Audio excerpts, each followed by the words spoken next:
இன்று ஜூன் மாதம் 2ஆம் தேதி செவ்வாய்க்கிழமை. இன்று தேவன் நமக்கு தரும் ஜீவநீர் ஊற்றான இறை வார்த்தைகள் புனித மார்க் எழுதிய நற்செய்தி இயல் 12 இறை வார்த்தைகள் 13 17 முடிய. பரிசேயர் இயேசுவை அவருடைய பேச்சில் சிக்க வைக்க ஏரோதியர் சிலரை அவரிடம் அனுப்பி வைத்தனர்.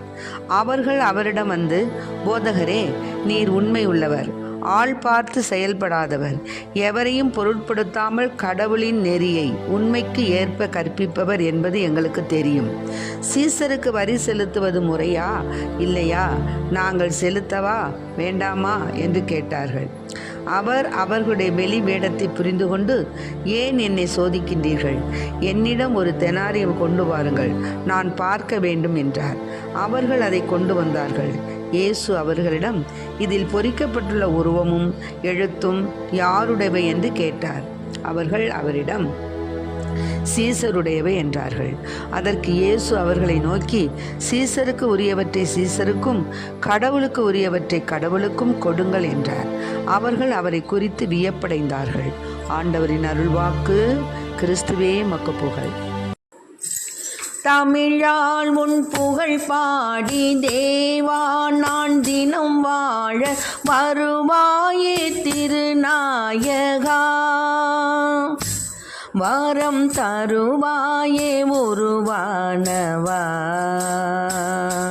வரம் தருவாயே உருவானவா. தமிழால் உன் புகழ் பாடி தேவா நான் தினம் வாழ வருவாயே திருநாயகா, வரம் தருவாயே உருவானவா, வரம் தருவாயே உருவானவா. என்னை சோழும் துன்பங்கள் கணையாக வரும்போது துணையாகி என்னை ஆள்பவா, என்னை சோழும் துன்பங்கள் கணையாக வரும்போது துணையாகி என்னை ஆள்பவா. மனநோயில் நான் மூழ்கி மடிகின்ற பொழுதங்கு, மனநோயில் நான் மூழ்கி மடிகின்ற பொழுதங்கு குணமாக்க வருவாயப்பா, என்னை உனதாக்கி அருள்வாயப்பா. தமிழால் உன் புகழ் பாடி தேவா நான் தினம் வாழ வருவாயே திருநாயகா, வரம் தருவாயே உருவானவா, வரம் தருவாயே உருவானவா. உலகெல்லாம் இருளாகி உடனுள்ளோ சென்றாலும் வழிகாட்டும் ஒளியானவா, உலகெல்லாம் இருளாகி உடனுள்ளோ சென்றாலும் வழிகாட்டும் ஒளியானவா. நீதானே எனக்கெல்லாம் நினைவெல்லாம் நீதானே, நீதானே எனக்கெல்லாம் நினைவெல்லாம் நீதானே. நாதா உன் புகழ் பாடுவேன், என்னை நாளெல்லாம் நீ ஆளுவா. தமிழால் உன் புகழ் பாடி தேவா நான் தினம் வாழ வருவாயே திருநாயகா, வரம் தருவாயே உருவானவா, வரம் தருவாயே உருவானவா. இன்றைக்கு நம் தேவன் தரும் ஜீவநீர் ஊற்றான இறை வார்த்தைகளை கேட்டோம். ஏசப்பாவே வந்து சோதிக்கிறாங்க, முட்டா பயலுக. அவர் எல்லாம் தெரிந்தவர், கடந்தவர். அவர்தான் நம்மை தாயின் கருவில் உருவாவதற்கு முன்னதாகவே தெரிந்து கொள்ளப்பட்டவர். தெரிந்தவர்.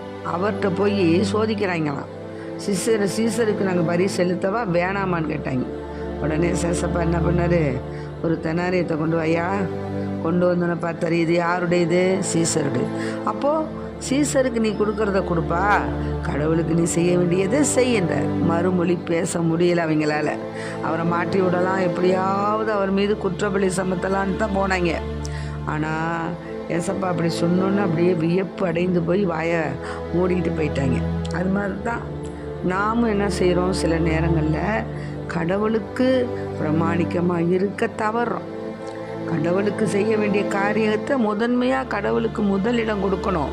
அப்படி கடவுளுக்கு நம்ம முதலிடம் கொடுத்தோம் என்றால் நம் வாழ்க்கையின் ஒவ்வொரு செயல்பாடையும் அவர் பொறுப்பெடுத்துக் கொள்வார். ஆமாம், நாம் கடவுளுக்கு திருப்பலிக்கு நேரத்தோடு வரணும். சும்மா வந்தோமோ போனோமோ 4 பேரோட 5ஆம் பேராக கோயிலுக்கு வெளியில் நின்றுட்டு போவது முறை அல்ல. இப்போ பார்த்திங்கன்னா இளைய சமுதாயம் எல்லாம் செல்லை வச்சுக்கிட்டு பார்த்துக்கிட்டு வெளியிலேயே நிற்கிடுவோம். ஆனால் இது கடவுளுக்கு பிடித்தமான காரியம் அல்ல. பெற்றோர்கள் இதில் ரொம்ப பொறுப்பெடுத்து வளரும் குழந்தைகளுக்கு சொல்லணும். சிறு பிள்ளைதானே என்று நினைக்காத. சின்ன பிள்ளையானாலும் கோயிலுக்கு பக்தியோடு வரணும், கோயிலில் அமைதியாக உட்காரணும். திவ்ய நற்கருணை பேழையில் ஏசப்பா இருக்கார் அப்படிங்கிறத உணர்த்தி நம்ம சொல்லிக்கிட்டே இருந்தோம்னா அது அவனுடைய ஆள் மனநிலையில் பதிஞ்சிரும். பதிஞ்சு என்ன பண்ணோம், அவன் வளர வளர வளர அந்த விதையானது முளைத்து நல்லதொரு செடியாக வளரும். இப்போ நம்ம சின்ன பிள்ளை தானே ஓடவும் ஆடவும் ஊன்னு விட்டுட்டோம்னா அது அதே மாதிரி தான் என்ன பண்ணோம், பயம். அதாவது இளங்கன்று பயம் அறியாது அப்படிங்கிற மாதிரி அது என்ன பண்ணோம், ஓடி ஆடிக்கிட்டு இருக்கும் கோயிலில். ஆக பெற்றோர்களாகிய நாம தான் சின்ன குழந்தையிலிருந்து அந்த குழந்தைகளை நம்ம பக்தி முயற்சியில் வளர்ப்பதற்கு நாம் முயல வேண்டும். அதைத்தான் இங்கே சொல்கிறார் ஏசப்பா. நீ சேசப்பாவுக்கு கொடுக்கறத கொடு, அந்த சீசருக்கு கொடுக்கறத கொடு அப்படிங்கிறாரு. கடவுளுக்குள்ளதை கடவுளுக்கு கொடு, சீசருக்குள்ளதை சீசருக்கு கொடுங்கிறாரு. அது மாதிரி தான் நாம் உலக வழக்கில் நாம் இறைவனுக்கு ஏற்புடைய பிள்ளைகளாக வாழக்கூடிய சூழ்நிலைகள் எல்லாம் நாம் அவருக்கு ஏற்புடைய பிள்ளைகளாக வாழ்ந்து இறை ஊழியத்திற்கு நம்மை நாமே அர்ப்பணிக்கணும். அர்ப்பணிப்பு இல்லைன்னா எதுவுமே நடக்காதுப்பா. இப்போ ஒரு குடும்பம்னு எடுத்துக்கிட்டோன்னா அதில் தாயும் தகப்பனும் அர்ப்பணிச்சிட்றாங்க குழந்தைகளுக்காக.